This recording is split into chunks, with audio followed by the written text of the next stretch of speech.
నిన్న ఆస్ట్రేలియాలోని సిడ్నీ నగరం దగ్గర బాండీ బీచ్లో కాల్పులు జరిగాయి. ఆ విషయం మనందరూ తెలుసు. దానిలో 11 మంది చనిపోయారు. అయితే దీనిలో ఒక గొప్ప మానవతా సందేశం కూడా వచ్చింది. ఒక వ్యక్తి ఆ బాండీ బీచ్ దగ్గర ఒక ముస్లిం వ్యక్తి అహ్మద్ అల్ అహ్మద్ అని చెప్పి, అతను సిరియన్ రెఫ్యూజీ అనమాట. సిరియా నుంచి దాదాపు 10-15 సంవత్సరాల క్రితం ఆస్ట్రేలియాకు వచ్చి ఒక చిన్న షాప్ నడుపుకుంటున్నాడు. అతను ఆ టైంలో బాండీ బీచ్ దగ్గర కాఫీ తాగుతున్నాడు. కాఫీ తాగుతున్న టైంలో ఒక పెద్ద జూయిష్ ఈవెంట్ జరుగుతుంది, హనూకా ఫెస్టివల్ అని చెప్పి అక్కడ. దానిలో ఒక ముస్లిమ్స్ ఇద్దరు గన్మెన్స్ వచ్చి ఫైర్ చేశారనమాట.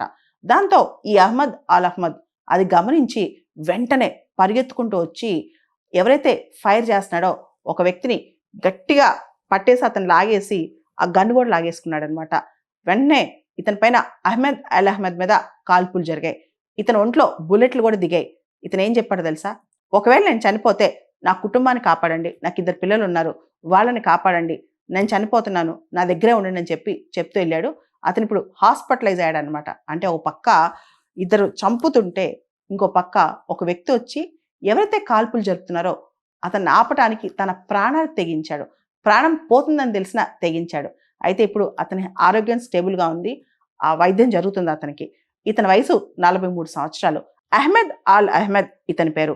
ఈ బాండీ బీచ్ ఏరియాలో కాఫీ తాగుతూ ఇదంతా చూస్తే వెనక నుంచి నక్కుతూ వచ్చాడనమాట. అంటే ఎవరైతే అగంతకులు ఉంటారో కాల్పులు జరుపుతున్నారో వాళ్ళు కనిపించకుండా నక్కుతూ వచ్చి గన్ చేతిలోంచి లాగేసుకున్నాడు. ఎందుకు లాగేశాడు తెలుసా? చాలా మంది ప్రాణాలని కాపాడటానికి. యాక్చువల్లీ అక్కడ చంపుతుంది జూయిష్ పీపుల్ని, కానీ ప్రొటెక్ట్ చేసిన వ్యక్తి ఎవరో తెలుసా? ఒక ముస్లిం, అహ్మద్ అల్ అహ్మద్. అంటే అన్నిట్లోకెల్లా ఈయన మానవత్వానికి ఫస్ట్ ప్రయారిటీ ఇచ్చాడు. తన ప్రాణాన్ని తెగించి మరి ఈయన కనుక అక్కడ లేకపోతే ఇంకా మరికొన్ని ప్రాణాలు, కనీసం 10-15 ప్రాణాలు పోయాయి. ఈయన్ని అందరూ పొగిడారు. మనకు తెలుసు Benjamin Netanyahu Israel prime minister ఈ అహ్మద్ అల్ అహ్మద్ని చాలా పొగిడారు అనమాట.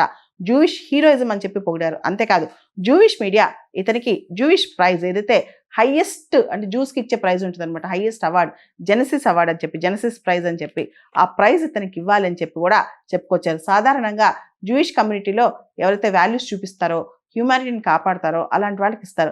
అలాంటి అవార్డు ఈ అహ్మద్ అల్ అహ్మద్కి ఇవ్వాలని చెప్పి కూడా ఇప్పుడు జూయిష్ మీడియా నుంచి సజెషన్స్ వస్తున్నాయి. అదేవిధంగా అమెరికన్ ప్రెసిడెంట్ డొనాల్డ్ ట్రంప్ కూడా ఆయన పొగిడారు. వీటన్నిటితో పాటు అమెరికన్ బిలియనర్ బిల్ యాక్మెన్ ఈయనకి $1 lakh డొనేషన్ ఇచ్చాడు, ఈయన వైద్యానికి కానీ ఈయనకి సపోర్ట్ ఉండటానికి కానీ. దాంతోపాటు క్రౌడ్ ఫండింగ్, ఏదైతే క్రౌడ్ ఫండింగ్ సైట్లో ఈయన గురించి పెట్టారో ఆ క్రౌడ్ ఫండింగ్ దగ్గర నుంచి దాదాపు $2,90,000 ఈయనకి వచ్చాయన్నమాట.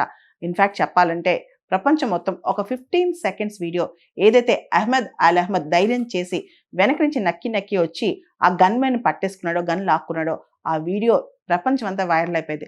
అందరూ కూడా ప్రాణాన్ని తెగించి అతను చేసిన పనికి అందరూ హ్యాట్స్ ఆఫ్ చెప్తున్నారు. తన కుటుంబాన్ని తన ప్రాణాన్ని పక్కన పెట్టి మానవత్వానికి విలువనిచ్చిన ఈ అహ్మద్ అల్ అహ్మద్ని ప్రపంచం ఇప్పుడు కొనియాడుతుంది. ఏమిచ్చినా అతనికి తక్కువే అని చెప్తుంది.